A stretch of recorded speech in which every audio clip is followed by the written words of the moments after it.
প্রয়াগরাজ মহাকুম্ভ চলাকালীন যখন একজন সন্ন্যাসীকে গঙ্গায় স্নান করতে বাধা দেওয়া হয়েছিল, তখন কি ঘটেছিল? এরপরে প্রয়াগরাজের সেই গঙ্গার ঘাটে ঘটে যাওয়া অলৌকিক ঘটনাটি দেখে আপনার পায়ের নিচ থেকে মাটি সরে যাবে। 2025 সালের জানুয়ারি মাস থেকে প্রয়াগরাজে শতাব্দীর বৃহত্তম মহাকুম্ভ চলছে। এই মহাকুম্ভ প্রতি 144 বছরে একবার হয়, অর্থাৎ এই মহাকুম্ভের অনেক গুরুত্ব আছে। গঙ্গা স্নানের অনেক গুরুত্ব আছে। এ কারণেই দেশ এবং বিশ্ব থেকে অনেক লোক প্রয়াগরাজে এই মহাকুম্ভে পৌঁছেছেন।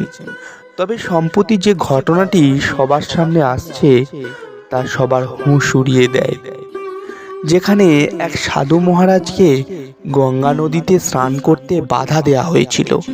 যে কোনো মহাকুম্ভ হোক না কেন, সাধু ছাড়া অসম্পূর্ণ। কারণ এই সন্ন্যাসী সাধুদের আগমন ও স্নানের দ্বারাই মহাকুম্ভ সম্পূর্ণ। ওই সাধু মহাকুম্ভ শুরুর কয়েকদিন আগেই প্রয়াগরাজে পৌঁছেছেন। এই ঘটনাটি মধ্যপ্রদেশের মহেশ্বরের বাসিন্দা রামানন্দজি মহারাজের সঙ্গে হয়েছিল। রামানন্দজি মহারাজ প্রতিদিন ভোর 4টের সময় উঠে ঠান্ডা জল দিয়ে স্নান করতেন এবং ভিক্ষা করতে বেরিয়ে যেতেন।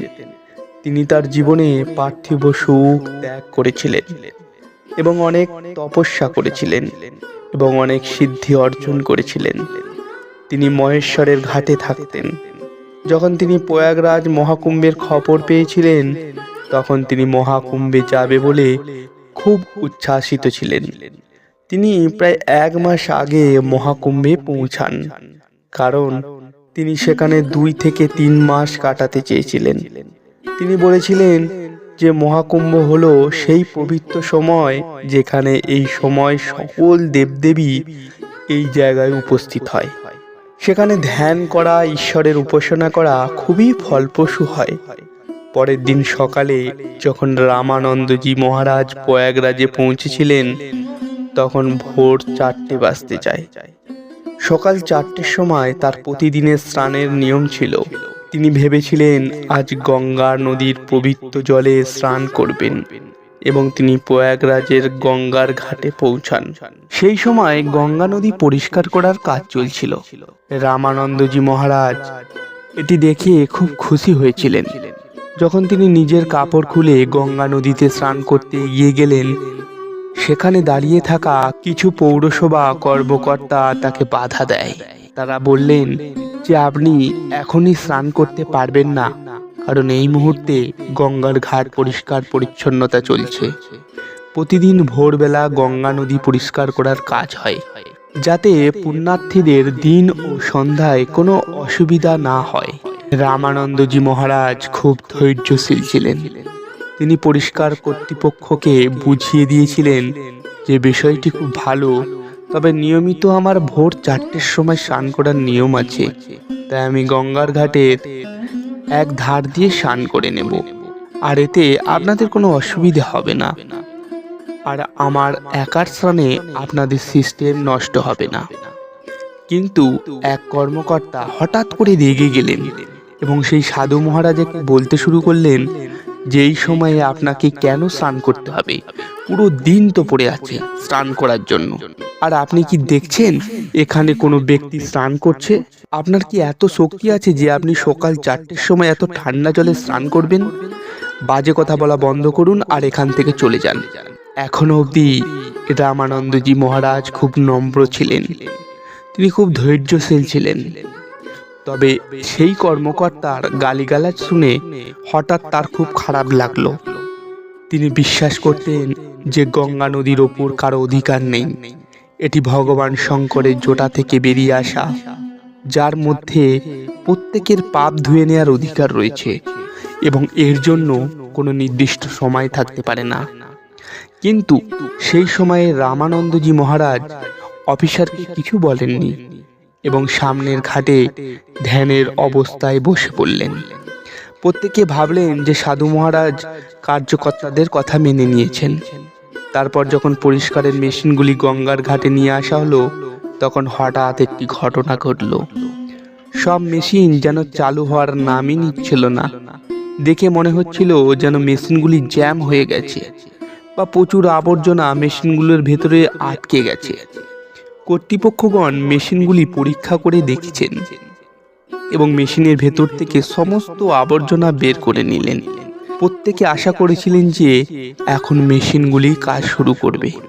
তারপরে যখন মেশিনটি আবার চালু করেন, তখনও কোনো মেশিন চালু হতে প্রস্তুত ছিল না। সমস্ত কর্মকর্তা খুব অবাক হয়েছিলেন, কেউ কিছু বুঝতে পারছিলেন না। তারপর অনেক যান্ত্রিক ইঞ্জিনিয়ারের দলকে মেশিনগুলি দেখার জন্য ডাকা হয়েছিল। তারা মেশিনগুলি ভালোভাবে পরীক্ষা করে দেখছিলেন আর দেখলেন যে মেশিনগুলি নিখুঁত ছিল। তার সত্ত্বেও মেশিনগুলি চলছে না। তাই দেখে তারা খুব অবাক হলো। রামানন্দজি মহারাজ তখনও একই ঘাটে ধ্যান অবস্থায় বসেছিলেন। সেদিন গঙ্গা নদীর পরিষ্কার পরিচ্ছন্নতা বন্ধ করে দেওয়া হয়েছিল। সমস্ত মানুষ খুব অবাক হয়েছিল। সেই সময় এক বড় ইঞ্জিনিয়ার মেশিনটি সংশোধন করতে এসেছিলেন। যখন তিনি রামানন্দজি মহারাজকে দেখলেন, তখন তিনি আশ্চর্য হয়ে যান। সেই ইঞ্জিনিয়ার রামানন্দজি মহারাজের পায়ে পড়ে যায় আর বাবা তাকে আশীর্বাদ দিতে থাকে। তারপর সে সকল আধিকারিকদের বলতে লাগেন তিনি মহেশ্বরের সিদ্ধ বাবা। ছোটবেলায় একবার যখন আমাকে সাপে কামড়ায়, তখন তিনি তার চমৎকারের মাধ্যমে আমার জীবন বাঁচিয়েছিলেন। তখন সেই আধিকারিকরা নিজেদের ভুল বুঝতে পারে। তারা বুঝতে পেরেছিলেন যদি সাধু মহারাজ তার দৈনিক কার্য ভোর 4টের সময় স্নান করেন, তো বাবাকে বাধা দেওয়া ঠিক হয়নি।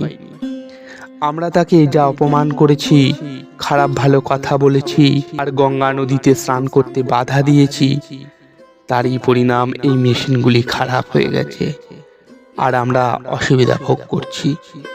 এখন তিনি আমাদের সমস্যার সমাধান করতে পারেন। আমাদের সাধু বাবার কাছে ক্ষমা চাইতে হবে।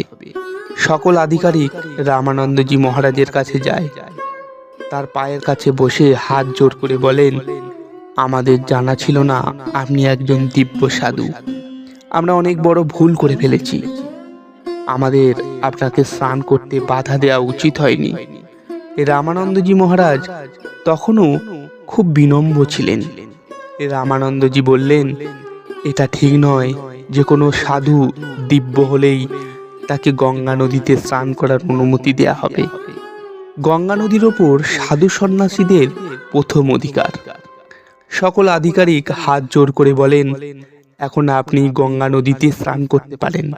আমরা সকলে আপনার কাছে ক্ষমা চাইছি। রামানন্দজি বুঝতে পারলেন সকল আধিকারিকরা নিজেদের ভুল বুঝতে পেরেছে। সাধু বাবার অভিমান দূর হয়ে যায়। সাধু বাবা আধিকারিকদের বলেন, তোমরা চিন্তা করছো কেন? এখনো তো সময় চলে যায়নি। তোমাদের ঘড়িতে সময় দেখো, কটা বাজে দেখো। যখন সকল আধিকারিক নিজেদের ঘড়ি দেখে, তো তাদের গায়ের রোম দাঁড়িয়ে যায়। কেননা সেই সময় ভোর 4টে বাজে। কোনো আধিকারিক বুঝতে পারল না আসলে এত বড় চমৎকার কিভাবে হলো। কিভাবে রামানন্দজি মহারাজ তার চমৎকারের মাধ্যমে সময়কে এক জায়গায় দাঁড় করিয়ে দিলেন। এত বড় চমৎকার দেখে সকল আধিকারিক মহারাজের চরণে পড়ে যায় আর বাবার জয় জয়কার করতে লাগে। এই চমৎকারের পর সবাই সেই সাধু বাবার দাস হয়ে যায়।